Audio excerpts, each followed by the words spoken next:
Hello, everybody. Welcome to part 4 of the Libertines. There are too many plots at this point to review them all. So if you haven't been watching along with us, do go back and have a look at 1, 2, and 3. Basically, if you're determined to only watch this one, we are with Alexo, and he has escaped from the monastery, he's escaped from the bandits, and he's now with Alfonso, Jacques, and Clorinda, there we go, Clorinda, who are a family of unfortunates who were separated and have found each other. And Alfonso and Jacques had been living with some bandits, but they're not anymore, they're all escaping. And at the end of yesterday's reading, they were on their way out. It all sort of come to this pinnacle moment where they were all escaping together. So that's more or less where we are. We'll see. Yesterday was a really, really long one. And today is going to be hopefully quite a bit shorter. I'm going to be finishing today book 1. So there's 2 books to the Libertines. And that's 2 books in the 18th century context. So these books are actually quite short, really. There's 200 pages in this first book, but it's about 2 paragraphs a page, so it's really not that much. Anyway, today we're going to be finishing book 1, and then tomorrow we'll start with book 2, which you'll see is just as exciting as book 1 has been. Anyway, without further ado, chapter 6. The epigraph is once again by Akenside, who must be a favourite writer of this author. It says, "Vain are thy thoughts, O child of mortal birth, and impotent thy tongue." Quite evocative. The body of Francis was buried in the cemetery of St. Dominic, with the accustomed pomp and solemnity observed upon such occasions. A tomb was erected by the Brotherhood over his ashes, and a consecrated lamp burned during the night near the monument. Jerome was called by the Brotherhood to the office of superior. And when he reflected that he was an abbot of a powerful monastic house, an officer of the Inquisition, and the confessor of a sectary unrivaled for the beauty of its nuns, and governed by an abbess too intimately connected with himself to respect the ties of honour or morality, he smiled within himself contemptuously on the world.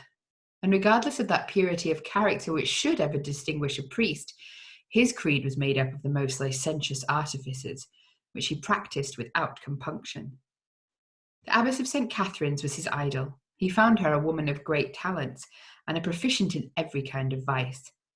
Her schemes were laid with the deepest penetration, assisted by the cloak of religion, and executed with all the secret skill and address that dissimulation requires.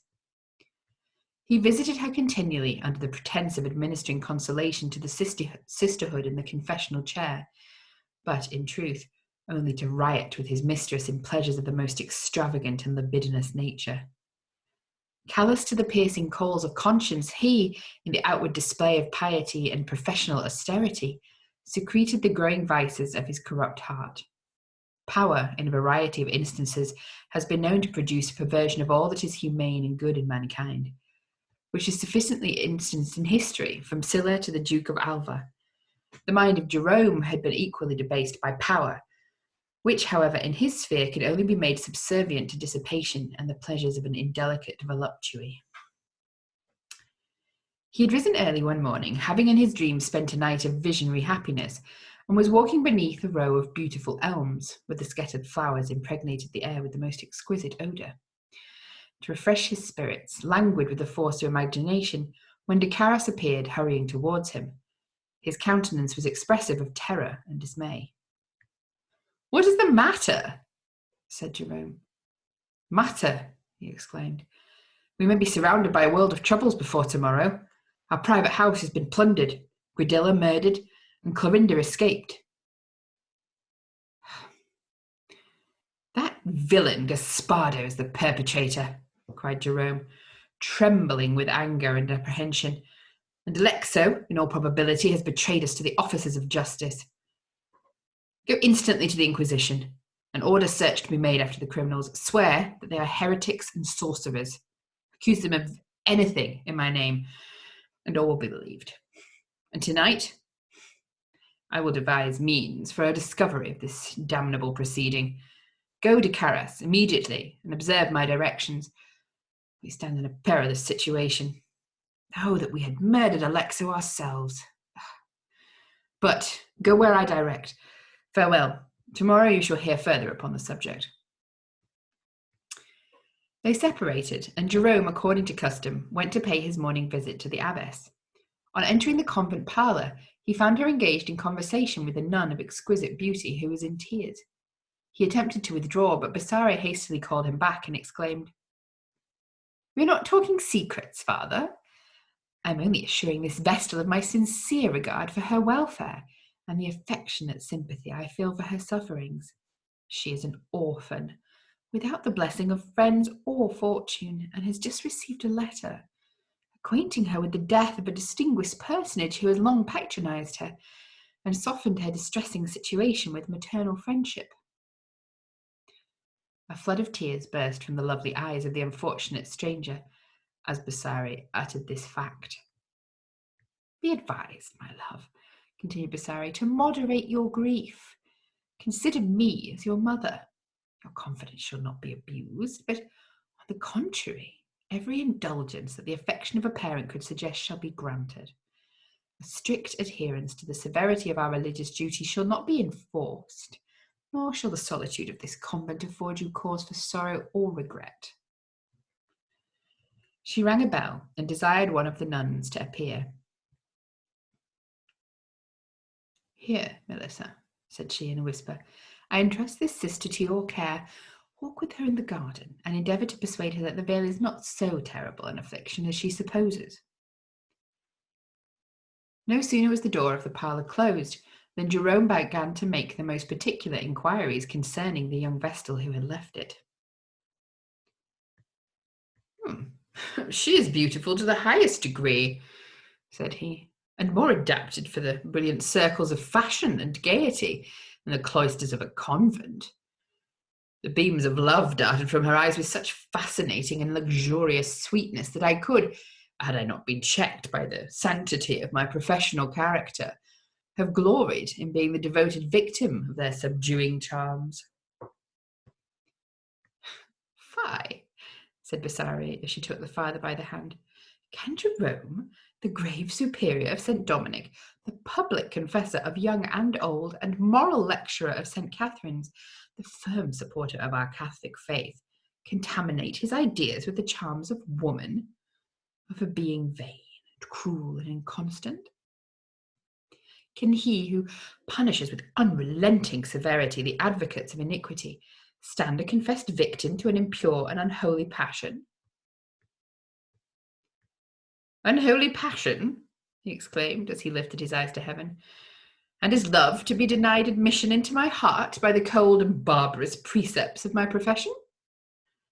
Can continence be deemed a virtue when we lament with unceasing pain any restraint upon the liberty of our passions? My religion forbids me to cherish in my bosom the deeds of affection, nor can I, by seclusion, suppress the wanderings of imagination. Suppose, Bessare, I should overleap all ideal barriers to my happiness, which by vanity and deceit have been instituted and endured.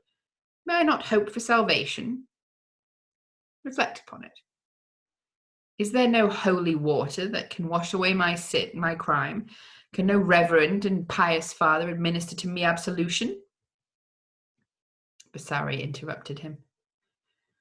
"Jerome, if we set any value upon our moral characters, let us drop the subject. It's of the utmost importance. Remember, we are alone." "Well thought of," he exclaimed. "I will follow your advice. But I am in trouble, Bessare. Our private house is plundered and Gradilla murdered. The consequences of a discovery will be dreadful." As they earnestly engaged in conversation upon this subject, the convent bell began tolling for midday prayers. Bessare immediately veiled herself, and begging Jerome to wait her return from the chapel, left him in the parlour alone.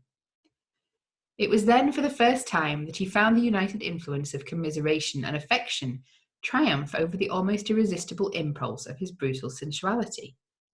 If the beauty of Florella had forced from him those passionate exclamations which, in general, are the short-lived offsprings of intemperate desire, her unfortunate situation, added to her deep distress, called forth upon mature consideration the tenderest feelings of sympathy and compassion. But unwilling to suffer his mind to be the pupil of his heart, and wishing to dispel the intellectual gloom that seemed to threaten him, he rose hastily from his seat, and opening the bookcase, took down an old folio containing, among other things, the history of magic and the secret systems adapted by several famous sorcerers in the execution of their diabolical pursuits. When Bessari returned from the chapel, Jerome hastily concealed the book under his cloak and observed that it treated upon a subject expressly prohibited to be made known. I am not unacquainted with its contents, she replied, and have carefully concealed it from the sight of anyone. Well, said Jerome, I will take it, but on your life, be secret as to its being in my possession. Farewell. I am now going to the Inquisition to consult upon declaring by a public memorial that Alexo and Clorinda are heretics and deal with the devil. He left the convent. What a plan. He left the convent, and as he passed along a dark avenue, wrapped in his holy weeds and deep in thought, he perceived a man loitering under one of the towers of the prison gate. As he passed him, the stranger carefully concealed his face and disappeared. This circumstance gave him some uneasiness, for no longer enjoying that stupor of conscience which the villainy of his heart had formerly subjugated him to, he considered the most trifling incidents that were at all mysterious as prophetic and ominous. His visits to the Priory of St. Catherine's, although continued with greater caution and reserve, were productive of consequences the most fatal he ever experienced. If he wandered in the gardens of the abbey, it was only to meet his adored Florella and declare to her his passion, for the abbess now no longer shared his confidence and affection. He considered her as the insurmountable barrier between him and the object of his heart, and every day added fresh vigour to his increasing love for Florella. His nights were sleepless, his days spent in solitude and tears. Often would he determine to send her under a false accusation to the prison of the Inquisition, but then he exclaimed in the height of anguish and despair, "Can I witness so much beauty, simplicity, and innocence languishing in a cell, the seat of misery and distress? Oh no. But how foolish to suffer these unceasing pangs which her beauty has created to prey upon my heart, to waste my hours in sorrow and reflection, when this simple pen can make her mine forever. It shall be done." He took his pen to write an accusation against her. A tear dropped upon the paper. He started from his chair and tore it to atoms. "I will think of her no more," were his words, when a rap at the door of his cell startled him with surprise. A billet was delivered to him by the porter. He read it with attention. It was from Melissa. "The way is clear, and no time is to be lost," were the emphatic words it contained. He sought the convent gate with trembling steps, and was met in the cloisters by Melissa, who conducted him from thence to the convent parlour. As she opened the door, no language can picture his delight and astonishment when he discovered the beautiful Florella sitting at a table and colouring a sketch which she had drawn for an ornament to be placed above the crucifix in her cell. It was the hour when our Saviour expired upon the cross. The countenances of the Jews were pictures of the most affecting terror, and so well contrasted with that calm, divine, and expressive happiness which illumined the features of the dying martyr, that it struck Jerome insensibly with awful admiration. She rose from her seat when he entered, and was about to retire. "Why," said the friar, "should I suffer this blessed opportunity to escape? I will declare my passion, and the alternative, if she disregards my entreaties." He stepped after her and detained her. She shrieked aloud. "Repeat that again," cried the agitated monk, "and a dungeon in the Inquisition will be your fate. Mark me, Florella, to trifle with a man under the influence of his passions is but to fool away your liberty, probably your life. You have represented me to the abbess in no favourable light. You must recollect that I have often said I loved you. An opportunity so favourable as the present for retaliation and the consummation of my wishes must not be lost. Is it possible for you to resist the affectionate embraces of a man whose life shall be devoted to your happiness? Tell me that you love me. Look upon me as your sincere and affectionate friend, and think not, in the zeal for order and continence, that an existence languishing in the delusive dreams of pleasure is preferable to realizing each delightful anticipation of the mind. Villain, she exclaimed, is it thus that you dare profane the asylum of our holy sisterhood, by the abandoned admonitions of a libertine? If you are destitute of the purity of mind, so requisite for a confessor of our order, you become an enemy of the faith. You violate the sanctity of this convent by your presence, and deserve those punishments so often inflicted by yourself on the innocent victims of your malice. She struggled violently and disengaged herself from his grasp. Her animated remonstrance struck him so forcibly with the enormity of his conduct that he gazed upon the tears which flowed over her lovely cheeks with horror and remorse. What have I said? He exclaimed, apparently with confusion and distress. What have I done? It was the incoherent language of a heart devoted to the conflicting passions of love and fierce desire. Forgive me, and pity me my intemperate conduct. Unmindful of his penitence, every moment seemed to deprive her of a portion of the strength of mind necessary to support and relieve her from such a dangerous situation. And as he was about to approach her again, she drew a miniature from her bosom, and holding it before his eyes, exclaimed, "This is the picture of my mother. She was the innocent victim of cruel villainy and infamous depravity, and that her offended spirit may not rise from the grave to warn me of my fate and chide me for not refusing to the utmost of my power the fatal progress of an unfated and dishonourable passion. Thus I revenge the insult. Thus I prevent the effects of your premeditated outrage upon my person." She instantly drew a dagger from beneath her vest and plunged it in his bosom. The friar fell, and as he lay bleeding upon the ground, she exclaimed, "Oh God, what have I done?" "Fly," said the friar. "Fly instantly from the vengeance of Bessare. You have not hurt me." Quitting the parlour, she ran wildly through the cloisters until she arrived at the great gate of the convent. It was just opening to admit a pensioner. She rushed into the street, but not unobserved by the portress. The event was immediately made known to Melissa, who dispatched a boarder after her with instructions how to act if she overtook her. In the meantime, the abbess had entered the parlour and found the friar bleeding on the floor. She approached him, and examining his wound, found the poniard had not penetrated far enough to cause any serious consequences, and that his fear only overpowered his senses. When he had in some measure recovered from his fright, she was about to put several questions to him respecting his situation, but the monk, who could not dissemble his fear and confusion, instantly rushed from the room and disappeared. At that instant, Melissa entered the parlour with the intelligence that Sister Florella had fled from the convent, and no one knew of her retreat. Bessare immediately recollected the great attention Jerome usually paid to that nun, and the rapturous expressions he made use of when he first saw her. These circumstances left no doubt in the abbess's mind but that Florella was the perpetrator of the deed, to avoid, as she justly suspected, the violent and debauched purposes of the friar. When Jerome gained his cell, it is impossible to describe the situation of his mind. It was not occasioned by the wound he had received from the hand of Florella. It was not the reflection that he had barely endeavoured to plunge into misery and to sully with infamy an innocent and friendless child. It was not because he had fixed a curse upon his soul by disregarding with presumptuous and blasphemous arrogance the principles of his holy profession and the vengeance of his God. No, it was the picture, the fatal picture which Florella drew from her bosom, that stung him with the consciousness of his guilt and almost hurried him to distraction. He knew it well. He knew it to be the image of his once beloved St. Anna, of her on whom he had lavished wealth and affection bordering upon adoration until the birth of an unfortunate child, when he displayed the dawning principles of injustice and inhumanity and became her inveterate persecutor, supposing by that means to secure himself from the imputation of a seducer. From the hour in which he abandoned her to the inhospitable world, no tidings respecting her fate had ever reached him. The mystery seemed explained. The tone in which Florella lamented the fate of her mother and the picture of St. Anna being in her possession convinced him that she was the offspring of them both. Harassed and tormented with the horrors of reflection, he about midnight left his cell and proceeded to the convent of St. Catherine's. He there demanded to see the abbess. She had retired to rest, but was called from her cell and met him in the parlour.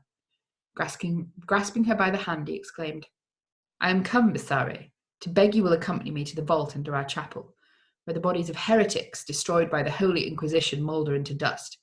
For I have met with circumstances of late so strange and horrible that the power of supernatural beings only can elucidate them. Indeed, my mind is now the seat of the most distressing and bitter reflections. Lay aside those ridiculous fears which the generality of your sex are ever prone to indulge when the dead are in question, and go with me. For the bones of the criminals necessary to aid the spells of Goddess Mundeta, a magician, must be collected by a woman." "Gracious heaven," said the abbess, "I never can consent to such a proposal, but, father, when I found you in the parlour wounded—" "Peace," cried Jerome, interrupting her. "Accompany me, or expect the fatal consequences of a refusal." He drew a dagger from his bosom, and taking a lamp that was burning upon the table, with angry looks commanded Bessare to follow him. They retired through a subterraneous pass to the chapel, and as they descended the stairs that led into the vault where the heretics were buried, the sound of voices echoed along the cavern. "List," said Jerome. "Did I not hear something like the sound of human voices?" The abbess spoke not, and they remained in perfect silence at the foot of the stairs for some time. At length the light of a torch gleamed upon the rough walls of the passage.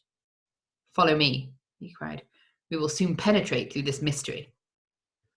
They reascended the stairs, and secreting themselves behind a large pillar near the spot, in a few moments observed a man habited as a servant to the Inquisition ascend from the vault bearing a torch and a spade, and who was followed by a lady in the habit of a nun without a veil. "Away, away," said the friar to the abbess, "and leave me to question this fellow concerning his prisoner." Bessare disappeared, and Jerome advanced towards the aisle through which the strangers were passing, and exclaimed, "Who are they that dare to intrude themselves into this holy sanctuary at so unseasonable an hour?" The man turned round, and with apparent civility and fear approached the friar, who discovered him to be the assistant gravedigger of the Inquisition in his working dress. "Father," he replied, "as I was digging a grave in yon vault for poor Lucas, the torturer, who with the Virgin's assistance has gone to heaven, this unhappy lady's cries pierced me to the very soul. She was in a most dreadful dungeon, without either lamp or victuals. Who she is or what she is I know not, but I dare say she will readily tell you her history." He delivered the lady up to Jerome, and returned whistling to his occupation. Bessare did not immediately quit the chapel, but remained near the spot to satisfy her curiosity. It was impossible for her to discern who the stranger was from the darkness of the aisles, but she guessed it to be Amantha. She followed them up the chapel until they disappeared through a small niche in the wall, which on searching she found was the entrance to a passage which, she concluded, led to the monastery of St. Dominic. Sorry, by the way, I have dystonia and my tick is ticking away right now, so apologies if it's distracting. As she retired from the chapel, a man smothered in his cloak passed hastily by her, but turning suddenly about, he followed her down the avenue and called her by name. As his voice echoed along the vaulted passage she was pursuing, she quickened her pace, but the stranger continued to follow her, and at last he exclaimed as she was about to quit the chapel, "Do you fly from Decaris, Bessare?" She instantly stopped, and surveying his figure as she approached. "And presently to my cell," said she in a kind of whisper. "I have matters of great importance to communicate to you, but do not follow me." Jerome conveyed the lady to his apartments in the Inquisition, and inquired with anxious solicitude who she was and the cause of her confinement. "Alas," said she, I know I am sadly altered, but have you so soon forgotten the devoted victim of your unjust prejudices? Have you no recollection of the person whom you intended to sacrifice in the chapel of St. Dominic, but was prevented by a monk of your own order?" He started with confusion and surprise, and that mind, formerly so bold and active in the execution of villainous projects, became in an instant the prey of sorrow and remorse. He conjured her to relate the history of her adventures since she fled from her prison in the convent of St. Catherine's. "I did not," she replied, "leave my cell voluntarily, but one night was forcibly carried by Decaris and the abbess to the dungeon where the gravedigger found me, purposely, as I suppose, to bring me forward as a living instance of your cruelty, if ever you became the enemy of Decaris. I have subsisted almost entirely upon bread and bad wine, and the treatment I've received from both, horrid in the extreme. The vault was their place of rendezvous for consultation, and I have, during my confinement, overheard several secret conversations between Decaris and Bessari, but the last particularly struck me with horror. There was a plan to murder you in a few days, and if they succeeded, I was then to be instantly sacrificed. At the conclusion of her narrative, his eyes flashed with indignant wrath, and starting from his seat, he exclaimed, "Amantha, the crime which I accused you of in the chapel of our convent was only a pretext for the real motives which induced me to conduct you there. The profligate Bessari, when your father quitted the capital, received from him a large sum of money for your support in the convent during his absence. But if you did not survive his return, he gave the premium to the order. To obtain this, she determined upon your death, and bribing me with half the sum, engaged me to perform the horrid deed. Thanks to my God, you are alive. Decaris is a villain, a perfidious villain. Both he and Bessari shall experience too soon the effect of my revenge." He supplied the unfortunate Amantha with necessary refreshments and medicines requisite for her recovery, together with linen and female attendants, and the next day gave her the liberty to enter again the convent of St. Catherine's. Decaris went, after leaving Bessari at the chapel door, to carry his prisoner her daily food. He found the gravedigger at work and returned without proceeding to the dungeon. When he arrived at the cell of Bessari, according to her injunction in the chapel, "My God, Decaris," she exclaimed, "last night I accompanied Jerome by force to the dungeon where the heretics are buried to collect ingredients for a charm." "A charm?" "Listen. I trembled for the consequences, knowing that Amantha was confined at the extremity of the vault. I hesitated to proceed. He menaced me with death. At that instant, a strong light flashed at intervals upon the broken walls of the passage. The sound of voices succeeded. I nearly sunk upon the ground with terror. He held me from the vault and desired me to leave him. I did so, but secreted myself in the aisle and observed him take a female by the hand, who ascended from the vault in company with a gravedigger. I approached nearer towards them. She at that moment accidentally turned her head, and by the glimmering of the torch I discovered the features of Amantha. Hell and fury! How often have I urged the propriety and necessity of dispatching her? What is to be done? We are lost forever." "Not so," replied Bessari. "Let us complete our intention of murdering him tonight." "It cannot be effected." Bessari's eyes flashed with contempt and indignation as she exclaimed, "Do you hesitate to perpetrate a deed that is absolutely necessary to be done for the salvation of us both? You or Jerome must fall. Inevitable destruction awaits one of you. Meet me tonight in the solitudes of the garden, and we will consider it." "Delay it not, upon your life," she cried with impetuous anger. "Recollect the authority of an inquisitor. Recollect the temper of Jerome. Amantha has by this time discovered enough to condemn us to the rack. Tonight, at the hour of 12, expect me at your cell. I will give thee 3 distinct raps at the door. The dagger I shall provide for the purpose will not be stained with blood for the first time, and if your courage is unequal to so mighty a task, I will do it. Absolution washes away every stain from the soul. Farewell." "But a moment, Bessari," said Decaris. "Stop and hear what I have to say." The abbess left him with great precipitation, and the monk returned to his cell in deep reflection. He retired early to rest under pretence of sickness, and as he lay musing upon his couch, he heard the clock strike 11. "1 hour more," he cried, "and the soul of the abandoned Jerome will stand before its God, crimsoned with the blood of innocents and shrouded in the most profligate and detestable crimes. It will be plunged—" A loud rap at the door of his cell disturbed his soliloquy. "Who is there?" he cried, rising from his bed. "Father Ambrose," said a voice, "with a message from Jerome, who lies ill in bed and wishes to commune with you." He drew back the bolts of the door to admit the pretended Ambrose, and was immediately seized by 4 men in masks who, rushing into the room, wrapped him in a long black cloak and carried him immediately to the prison of the Inquisition. The hour of 12 approached, and Bessare, after having armed herself with a poniard, left her cell and proceeded without delay to find de Carus. She entered the monastery through the private doorway in the garden.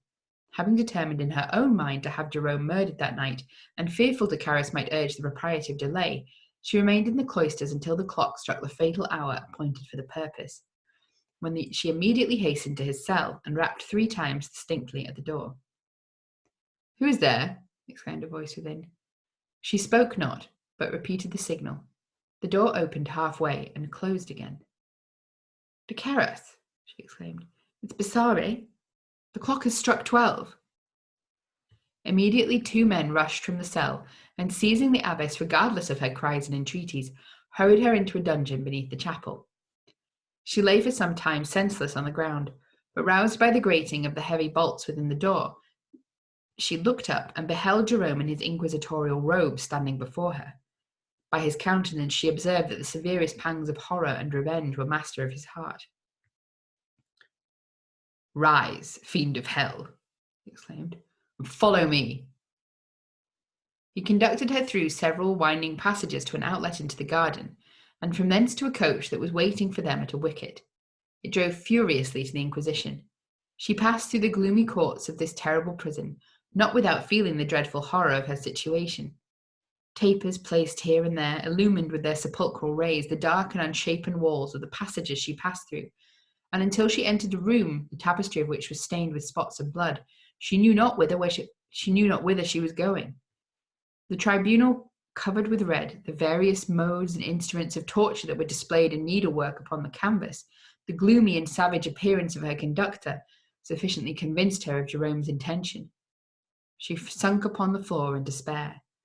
A sudden noise at a small door, which apparently led into a closet, caused her to rise from the ground, and she observed her guard extinguishing the small tapers that flamed in different parts of the apartment. Immediately afterwards, Jerome entered the room, attended by 2 other inquisitors and a man bearing a lamp. Some few minutes after they had appeared, de Carus entered the apartment, conducted by 2 torturers and heavily ironed. An awful silence prevailed. The culprits looked on each other with signs of guilt and terror, and Jerome ordered a torture to advance. "Strike upon the bell," he cried, pointing to the one that stood upon the ground near him. At the sound, a small door on the right-hand side of the tribunal opened, and Amantha entered the room, clothed in the habit which she wore during her confinement in the dungeons. "Look upon her, de Carus," replied Jerome. "Look upon her. Is she not Amantha? Wretch! Is she not a victim of your unpardonable villainy? Have you anything to say that will controvert the fact?" "There is a man whose name is Alexo." "Speak not of him," cried Jerome as he started from his chair.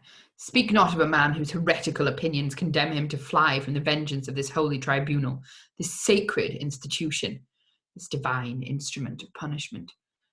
But bring forward those who reverence our religion and authority. Amantha, behold your barbarous persecutor at the bar of justice. Behold him expiate his crime with death." The torturer presented him with a small goblet. "Drink," continued Jerome, "to the salvation of your perjured soul. Be quick." He hesitated and was about to speak when a ruffian immediately struck him a violent blow on the breast and pointed to the goblet. "Is there so much to fear, de Carus, that you thus remain trembling upon the brink of eternity? Weep not, hypocrite, but take the draught. Time is swift of foot. Drink it, I say." A sudden boldness of spirit seized the unfortunate man, and he swallowed the fatal draught, which, within the space of a few minutes, threw him into convulsions and caused him to expire in the greatest agonies. As his body lay upon the ground, Jerome addressed himself to Bessare. "You are implicated in the crime which doomed de Carus to suffer the punishment of death. But for private reasons I resign you to these, my superiors. Their judgment will be the guide of mine as to the punishment you deserve." He immediately quitted the room with Amantha, leaving Bessare to the mercy of his brother inquisitors. No examination of evidence to support the charge alleged against her by Jerome took place, No attention was paid to the defense she made before them, but the judges of the most holy and divine tribunal immediately condemned her to be starved to death in a dungeon, where the body of Decaris was also ordered to be buried. The sentence was to be put in execution that night, but no one knew of the poignard that Bissare had armed herself with to dispatch Jerome. And before she left the tribunal, raising her eyes to heaven, she muttered an incoherent passage from a book which she held in her hand, and plunging the dagger in her bosom, sunk at the feet of the inquisitors. Jerome entered the apartment as she was expiring. When he approached her, she uttered a faint shriek, and taking it with much difficulty, a paper from her bosom, delivered it to the man who was raising her from the ground. Jerome instantly snatched it from his hand and tore it into 1,000 pieces. "The dead," he cried, "can speak ill of no one. Convey the body to the burying ground and inter it before daylight appears." The inquisitors were thunderstruck with his conduct, but to question a brother's right of usurpation would have dissolved that union of sentiment so necessary to be respected amongst men when villainy is encouraged by them in all its hellish and horrible designs. They therefore separated with the greatest cordiality, and Jerome returned to his convent apparently fully satisfied with his conduct. Although the matin bell was tolling as he entered his cell, he immediately retired to rest. The murdered Bissare stood before him in his dreams, and the ghastly spectre of Decaris pointed to the jaws of hell which seemed ready to receive him. He took absolution in the morning, and then felt himself at liberty to continue his professional hypocrisies with as much zeal as he had done previous to that summary mode of freeing himself from guilt and iniquity. End of volume 1. So, obviously nothing to do with what we read yesterday. Going back to those monastery storylines with the perfidious Father Jerome. It's always Father Jerome. I find the depiction here of the Inquisition particularly intriguing. The Inquisition it often occurs in Gothic novels, and it's a site of punishment and torture, and there's often an emphasis on the lack of due process, etc. But I love the way that in this book it's going like to the nth degree over the top in that the Inquisition just becomes a mode of really easy, really immediate personal vengeance. Just like, oh, here's some poison. Well, yep, stabbed to death with the body in the same, in ways that aren't really consistent with how the Inquisition is often portrayed in Gothic fiction, which is often portraying a much more long and drawn out process, various questionings, for example, periods of years of waiting and being imprisoned. But it's also not particularly consistent with the way that the Inquisition actually worked, of course. So it's sort of to the nth degree here. I hope you enjoyed my favourite bit of the whole book in the same way that I did when Florella just turns around and stabs him. Yes. I keep waiting for a Gothic heroine to do that again. It's probably my favourite moment in all of them. I love the way she's not even like, I don't know if you pose a further threat to me, I'm just going to stab you anyway. Like, I'm not running any chances here. I hope that you enjoyed it, and I hope that you are excited for reading book 2 starting tomorrow. It'll probably take us a little bit beyond a week because it's taken us, I think, 3 days so far, so 3 or 4 days for each book. So we should be finished by Sunday or Monday. We'll see. Anyway, see you next time. Goodbye.